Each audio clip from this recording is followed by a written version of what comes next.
अस्सलाम वालेकुम। मैं हूं डॉक्टर तहरीन जावेद और आज हम बात करने जा रहे हैं कज़न मैरिजेस के बारे में। ख़ानदान में शादियां करने के क्या नुकसानात हो सकते हैं और किस तरीके से आप उनसे अपने आप को बचा सकते हैं। ख़ानदान में शादी हो सकती है या नहीं, इसके बारे में आज डिटेल से बात करेंगे। एंड तक आपने इस वीडियो को ज़रूर देखना है। और आपकी फैमिली में क्या परसेंटेज है, क्या रुझान है, क्या फैमिली में शादियां हुई हैं, अगर हुई हैं तो बच्चों की हेल्थ की क्या कंडीशन है, इसके बारे में आपने कमेंट करना है और अपना पर्सनल एक्सपीरियंस शेयर करना है ताकि बाकी लोगों के इल्म में भी इजाफा हो सके। ये वीडियो बनाने का ख्याल असल में, कल एक पेशेंट मेरे पास, इसके पहले से 3 बच्चे हैं और आखिरी बच्चे की उम्र 7 साल है। उसने कहा कि डॉक्टर साहब मैं चाह रही हूँ कि मेरा एक और बच्चा हो जाए, बेटा हो जाए, क्योंकि जी पहले एक बेटा है लेकिन वो ठीक नहीं है। ठीक इस तरह नहीं है कि उसको खून लगवाना पड़ता है, एक्चुअली थैलासीमिया का पेशेंट वो बेटा है, तो इसलिए बाकी जाहिर है 2 बेटियां हैं, तो जी एक हेल्दी बेटा हो जाए तो जाहिर है उसमें ये तो कोई गारंटी नहीं है कि अगला बच्चा भी बिल्कुल सेहतमंद होगा और वो लड़का ही होगा। तो इसलिए पब्लिक अवेयरनेस के लिए ये वीडियो आज की हम बना रहे हैं कि कौन कौन सी ऐसी बीमारियां हो सकती हैं। पहली बात तो ये है कि अब वीडियो में भी अभी आप देखेंगे भी कि लोग कमेंट करेंगे कि जी हमारे फैमिली में तो बहुत सारी शादियां खानदान में हुई हैं और हमारे तो कोई भी ऐसा मसला ऐसा सच नहीं है, सब बच्चे ठीक हैं, अल्हम्दुलिल्लाह सारा कुछ ठीक है। और जी कुछ शादियां बाहर हुई हैं खानदान के तो वहाँ बच्चों में एबनॉर्मेलिटीज़ हैं। देखें, ये जो रिसर्च होती हैं ये इनमें एक सैंपल साइज लिया जाता है और वो जाहिर है हमारी जो एशियन पॉपुलेशन है स्पेशली, यहाँ पे साइंटिफिक रिसर्च का रुझान ना होने के बराबर है। इस चीज को आप समझ लें। ज्यादातर जो रिसर्च आप देखते हैं, जिस तरह अभी जो मैं रिसर्च शेयर करने जा रही हूँ वो यूके की रिसर्च है, इंग्लैंड की रिसर्च है, और यहाँ पे यूनिवर्सिटीज में बेसिकली जो रिसर्च होनी चाहिए, इवन मेडिकल कॉलेजेस और यूनिवर्सिटीज में भी वो नहीं होती। तो जाहिर है हम सैंपल साइज और फिर पॉपुलेशन की जो उनकी ओरिजिनल जगह है उसमें उसका फर्क पड़ता है। तो बेसिकली रिसर्च, ज्यादातर जो रिसर्चेस अभी तक हुई हैं, यूके की एक रीसेंट रिसर्च है 4 साल पहले की, और उसमें भी जो डाटा शेयर किया गया उसमें ये प्रूव किया गया है कि जो कजन मैरिजेस हैं उनमें एबनॉर्मेलिटीज का, डिलेड माइलस्टोन्स का खतरा बढ़ जाता है बच्चों के अंदर। और इसमें आपको ये बताते चलें कि यूके में एक बहुत बड़ी पॉपुलेशन है, बहुत बड़ी आबादी है पाकिस्तानियों की, जिनमें नुमाया अक्सरियत है मीरपुर से ताल्लुक़ रखने वाले लोगों की, बेसिकली एक ही जगह से ताल्लुक़ रखने वाले लोगों की। और उनमें फिर नस्ल दर नस्ल वो शादियाँ, वो 3-3, 4-4 जनरेशन से कज़न मैरिजेस हो रही हैं, क्योंकि पाकिस्तानी बाहर भी चले जाएं तो वो यहाँ पे देसी मुंडा या कुड़ी ढूंढ रहे होते हैं शादी के लिए अपने बच्चों की। तो इस चीज को भी माइंड में रखना आपके लिए बहुत जरूरी है। जब हम पाकिस्तान की, एशिया की बात करेंगे तो जाहिर है उसमें ये परसेंटेज वेरी करेगी, बदल जाएगी। इसमें कौन कौन सी बीमारियां बढ़ सकती हैं अगर आपकी जनरेशनल आपकी शादियां हो रही हैं। सबसे पहली चीज तो समझ लें कि एक जनरेशन में या 2 जनरेशन में शादियों से एज सच ज्यादा परसेंटेज नहीं है एबनॉर्मेलिटीज की। अगर कोई एबनॉर्मेलिटी आनी है तो वो फर्स्ट जनरेशन में भी आ सकती है, लेकिन बहुत ज्यादा डोमिनेंट उसकी बहुत ज्यादा बड़ी तादाद नहीं होगी। विद एवरी पासिंग जनरेशन आपकी, मतलब जिस तरह परदादा की शादी हुई फैमिली में, उनकी किसी कजन से शादी हुई, फिर दादा की, फिर आपके वालिद की, फिर आपकी अपनी शादी भी खानदान में हुई है, तो 4th जनरेशन में ये रिस्क बहुत ज्यादा बढ़ जाएगा। उसके बाद जो अगली जनरेशन है, जिस तरह पाकिस्तान में कुछ जाते हैं, कुछ कास्ट हैं जिनमें बाहर शादी नहीं की जाती, जिनका नाम मैं नहीं लूंगी क्योंकि जाहिर है फिर लोगों को मसला होता है, तो ये खतरा बढ़ जाता है। बहुत सारी जाते हैं जिनमें नहीं की जाती। तो फिर ये फैमिली में एक, जब छोटी तादाद में एक स्मॉल परसेंटेज ऑफ पॉपुलेशन में जब 4th जनरेशन पे, 5th जनरेशन पे ये टाइम आता है तो खतरा बढ़ जाता है। अब कल का जो भी मेरा पेशेंट था उससे भी मैंने पूछा कि शादी खानदान में हुई थी। हाँ जी, मेरी खानदान में ही शादी हुई थी, फर्स्ट जनरेशन, मतलब फर्स्ट कजन्स थे। और माँ की शादी, हाँ जी वो भी खानदान में हुई थी, और उससे पिछली वो शादी भी खानदान में ही हुई थी। और अब जाहिर है एक बेटा, और वो भी एक लाइफ लॉन्ग माजूरी के साथ, एक डिसएबिलिटी के साथ, और वो डिसएबिलिटी भी ऐसी जिसमें खर्चा भी है बहुत ज्यादा। जाहिर है एक जो नॉन अफोर्डिंग पेशेंट है वो खून खरीदना, खून लगवाना, बहुत सारी फाउंडेशन है जो काम कर रही हैं, लेकिन ऑब्वियसली एक्सपेंस कवर करना एक लेबर क्लास के बंदे के लिए मुश्किल हो जाता है ऐसी महंगी बीमारी का। थैलासीमिया का अगर आप पाकिस्तान में परसेंटेज उठाकर देखें तो एक बहुत बहुत बड़ी तादाद, तकरीबन 10 से 15% लोग इससे मुतासिर हैं, और इसमें ज़्यादा भी हो सकती है ये तादाद। अब थैलासीमिया बेसिकली क्या है? थैलासीमिया की दो किस्में हैं। एक थैलासीमिया माइनर होता है, मामूली चीज़, एक छोटा मसला, और एक है थैलासीमिया मेजर यानी बड़ी आप कह लें कि टाइप है थैलासीमिया की।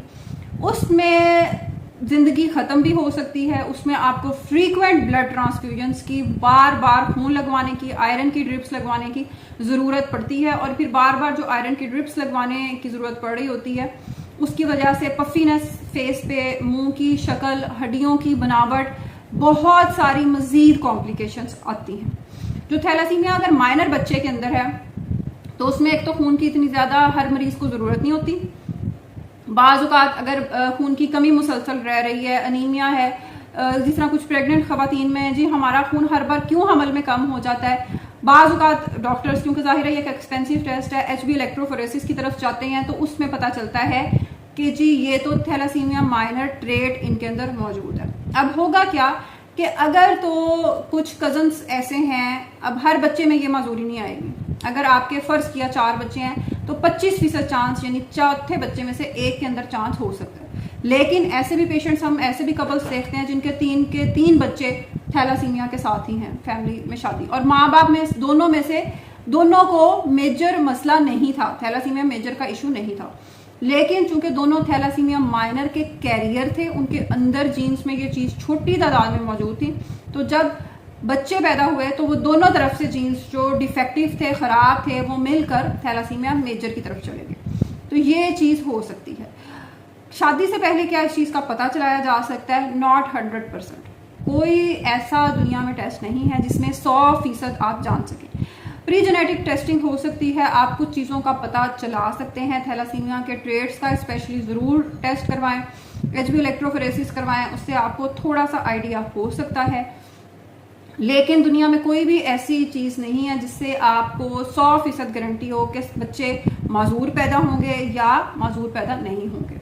थैलासीमिया अगर आपकी फैमिली में चलता रहा है, किसी भी एक आध बच्चे में ऐसा केस आया है पिछली 3 जनरेशन में, तो always go for pre genetic testing before marriage. और अगर आपकी फैमिली में पिछली उससे पिछली जनरेशन में ऐसा कोई बच्चा था जिसमें कोई मेजर डिसेबिलिटी थी, कोई टांग नहीं प्रॉपर बन सकी, कोई भी ऐसी चीज़ जिसमें डिलेड माइलस्टोन्स थे, यानी कि बच्चे को जिस उम्र में बात करनी चाहिए थी, बच्चे को जिस उम्र में चलना चाहिए था, बच्चे को जिस उम्र में उसकी हाइट, उसकी ग्रोथ अपनी उम्र से कम थी, कोई पानी का सर में कोई इस किस्म का कोई भी मसला था, तो फिर इसका मतलब है कि आपकी फैमिली में आगे अगर कज़न मैरिजेस होती रहेंगी तो ये चांस बढ़ जाएगा, ये चीज़, इसका रिस्क बढ़ता जाएगा विद एवरी पासिंग जनरेशन।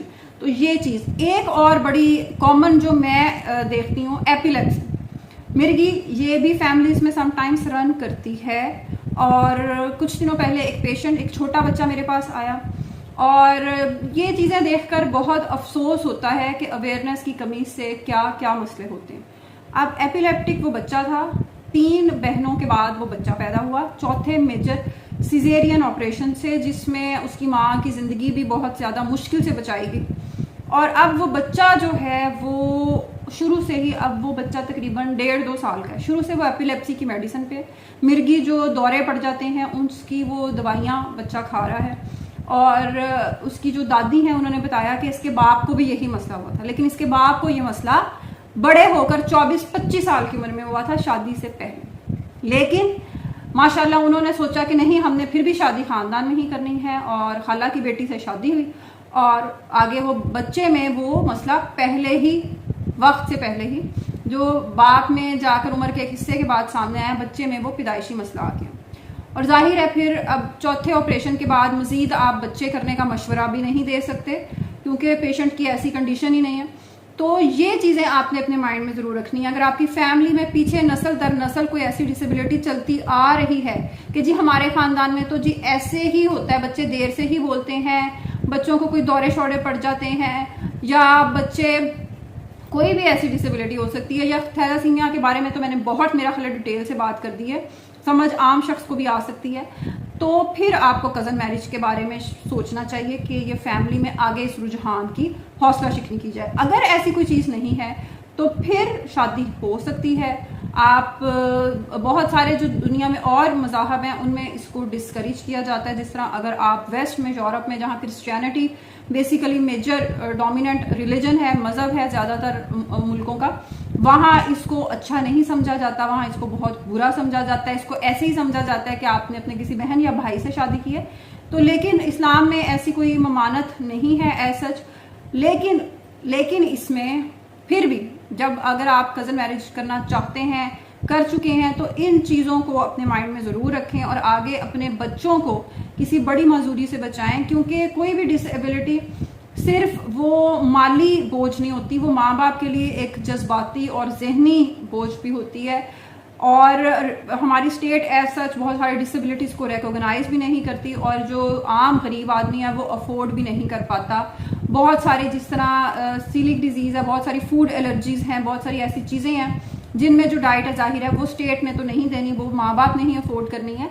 तो आम जो गरीब आदमी है उसके लिए ये चीज़ अफोर्ड करना बहुत ज़्यादा मुश्किल हो जाता है। तो इस सारी वीडियो को बनाने का मकसद यही है कि आप इन चीज़ों को गौर से देखें, और अगर आपकी फैमिली में ऐसी चीज़ें होती रही हैं तो फ्यूचर में इसको अवॉइड करें। अल्लाह हाफिज़।